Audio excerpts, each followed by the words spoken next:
Assalamualaikum warahmatullahi wabarakatuh. Perkenalkan, nama saya Nur Fitriana, NPM 23312036. Baiklah, pada kali ini saya akan menjelaskan tentang polymorphism atau banyak bentuk dan keyword final. Nah, jadi apa sih polymorphism itu? Polymorphism adalah konsep dalam objek Oriented Programming atau OOP yang memungkinkan objek untuk mengambil banyak bentuk. Tujuan dari polymorphism itu sendiri yang pertama mengurangi kompleksitas kode dengan memungkinkan satu antarmuka untuk berbagai implementasi. Nah, yang kedua meningkatkan fleksibilitas kode karena metode yang sama bisa digunakan untuk objek yang berbeda. Kemudian ada jenis-jenis polymorphism.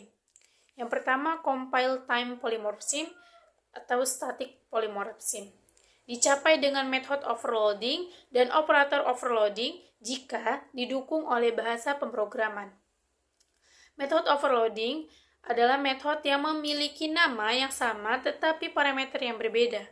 Yang kedua ada runtime polymorphism atau dynamic polymorphism.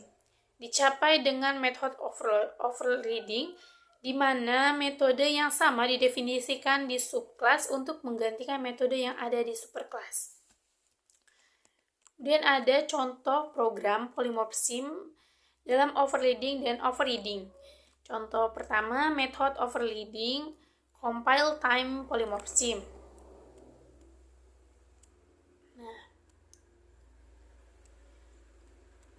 Nah, jadi dari method overloading itu sendiri atau compile time polymorphism, di sana dalam contoh pertama kita membuat dua metode dengan nama yang sama, print message, namun dengan jumlah parameter yang berbeda.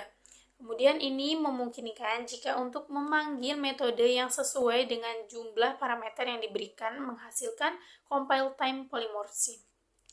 Yang kedua ada method overriding atau runtime polymorphism, di mana dalam contoh kedua kita membuat kelas kucing dan anjing yang mengoverride metode suara yang ada di kelas hewan.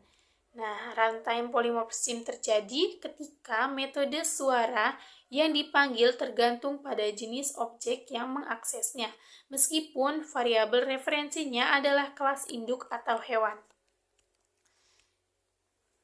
Nah, kemudian ada pengertian dari keyword final. Keyword final digunakan untuk mendeklarasikan bahwa sesuatu tidak dapat diubah lebih lanjut. Bisa digunakan pada yang pertama variabel untuk membuat konstanta atau nilai yang tidak dapat diubah, dan yang kedua ada metode untuk mencegah metode di subclass di override. Yang ketiga ada kelas untuk mencegah kelas untuk diwarisi atau inheritance. Nah, kemudian ada contoh penggunaan final. Yang pertama ada contoh final pada variabel. Dan yang kedua ada contoh final pada metode.